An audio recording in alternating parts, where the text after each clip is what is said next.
Nothing is worse than hormone belly.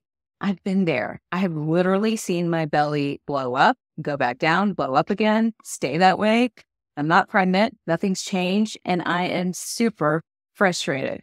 Well, it took me a little bit to figure it out. And of course, working with so many patients just like me, I realized I'm not crazy. It's not in my head.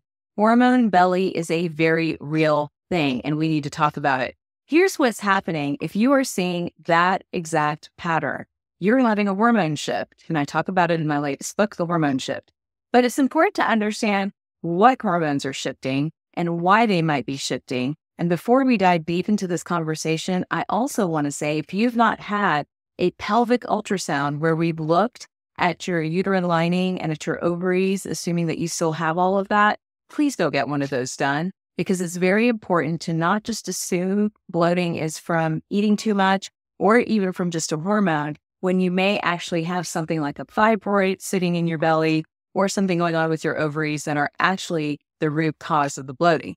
Now, assuming that that's normal, let's talk about hormone belly. The main hormone triggering hormone belly is estrogen. So if you're seeing cyclical changes in your belly, right, like what I was talking about, out in, almost like an accordion, it's super annoying. Well, you're having estrogen surges. So estrogen on its way up, days 1 through 14 of your cycle, sees that belly slowly getting larger and larger until right around ovulation, right at that peak is probably where it's the worst, and then it comes right back down.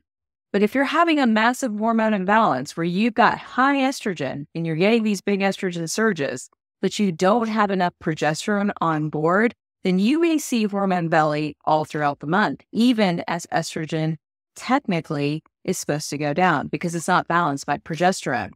Now, for the women that are in menopause and not getting a period at all, you might be thinking, why am I getting hormone belly? My estrogen's low. Now, here's another quick catch. Your estrogen can be low, but you can still have estrogen dominance. Here's why. Estrogen runs down the pathway, has to convert, and even tiny amounts of estrogen that are building up and getting stored because your gut's not working or your liver's not working, those in turn can lead to estrogen dominance. So the first question to ask yourself, if you've got hormone belly, is, hey, maybe is my estrogen not where it needs to be? Or do I have an incorrect or altered estrogen to progesterone ratio? Now, I talk a lot about estrogen dominance in this video right here, and also about how to start this process of understanding what's going on with your hormones right here. All right, moving on. Let's talk about a couple of more hormones involved in hormone belly, and then we're going to action plan all of it so that hopefully you have a solution by the end of this video. Now, the other hormone that I want everybody to understand in this conversation is leptin. I feel like I don't talk enough about leptin. Leptin is the hormone that is responsible for us feeling full. When leptin, like all the hormones, are in the sweet spot, right? Not too high, not too low, just right. They work for us. We eat, we get full, we move on to the next meal. We're not overeating, we're not undereating. Life is good, belly's happy. But when leptin levels are off, oftentimes above 20, if you're looking at it on a lab sort of report, then what we're understanding is that feeling full never happens. And so you have a tendency to graze, to snack, to overeat, filling the belly up faster than it can empty back out. So the other hormone responsible for hormone belly is leptin, a high leptin, or a really low leptin, which makes you undereat. You simply don't feel like eating. Many of you come to me so frustrated. You're not eating. You don't eat all day, or you barely eat, but you're gaining weight. My mom complains about this all the time. You know why? Her leptin is too low. She has crashed and burned her metabolism. So again, with a lot of these hormones, we're trying to find the sweet spot. Let's do one more, just so you're aware and you're paying attention to it. I mean, I could pick, but I'm going to pick cortisol to keep the conversation simple. Cortisol is a stress hormone. When we have periods of incredible stress, here's what's happening physiologically. High cortisol, right? Whatever's happened out there, more stressful than your ordinary life, regular circumstances. Maybe you've had a trauma, maybe you've had a loss, whatever it is. Cortisol goes way up. In a high cortisol state, your insulin and your blood sugar start to pour out, trying to give you energy, trying to help your body keep up with the level of stress. But that high cortisol, high insulin, high glucose leads to more belly fat. So sometimes hormone belly is not accordion belly, like what I was describing in the beginning, but it's true accumulation of belly fat, which then becomes really stubborn and hard to lose. So all these hormones are connected, and those three main hormone patterns, estrogen, leptin, and your cortisol, in turn influence all the other ones like thyroid, DHEA, so many other ones. So that's probably a whole another video. But here's the thing.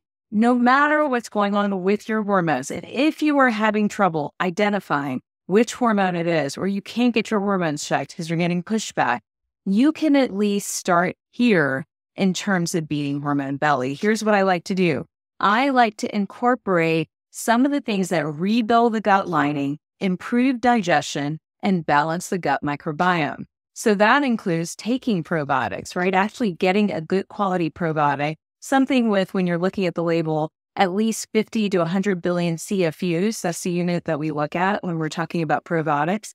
And ideally, you have 3 or 4 different strains of bacteria in there to help support the gut microbiome. That's one way to start to beat hormone belly. The other thing that is so incredibly important for women is taking a digestive enzyme. And you really want one that has lipase and ox bile in it. And here's why. As our hormone levels shift and change, and if we are shifting towards a lower estrogen state, the amount of bile, which the gallbladder, remember gallbladder is hooked up to the liver, it produces bile. Bile sort of emulsifies our fats, gets our fats to go where they need to go, helps the belly, helps the microbiome, helps us eliminate. As hormone levels go down in women, or even women that are having early menopause or in perimenopause, sometimes even women that are on the pill, right? Even our young women that are on the birth control pill, because their estrogen is depleted, they are not producing ox bile, so they can't digest fats very well. And in turn, their hormone belly is simply because they're holding on to fat or their fat spilling. And that in turn is leading to the blood sugar, the cortisol, all these different things, and to the estrogen dominance that we were talking about. So adding in a digestive enzyme for me is critical when it comes to hormone belly, and was a game changer, not just for me, but for thousands of my patients. So I highly recommend trying one of those. Look for something with lipase. Now, if it has some of the protein digesters like amylase or protease or some of those type of things, then those are added benefits. But lipase with ox bile is really a game changer for so many women. All right, let's talk about one thing I like to do when we're talking about hormone belly. We've got to build that gut lining. We've got to support the liver. So things like glutamine and collagen rebuild that lining, right? You've got a gut lining. I always say, imagine your gut almost like a laundry bag, right? But all of a sudden someone starts to poke holes in it. So if you filled that bag with water, it would just start to seep out. That's what's happening to your gut when you're having a hormone shift. So instead, we want to plug up those holes. We can do that using glutamine or collagen, and we can support the liver with things like choline.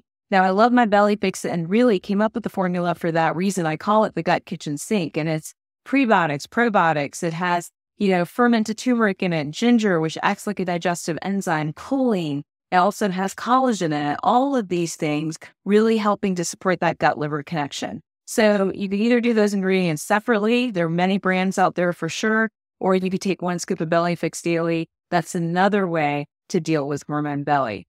All right, there are so many other hacks for hormone belly. I'll continue to tackle it in additional videos, but if you're just lost, frustrated, not sure what's going on, this is the skinny version. These are kind of the patterns that I see the most frequently, and these are the things that often give you the quickest results. We talk about hormone belly and the hormone shift. I post new videos every week. Don't forget to like and subscribe, and definitely don't get frustrated. Hormone belly can be solved, and you don't have to live with it, and no, you're not getting old, and no, it's not in your head. Perfect. Okay, about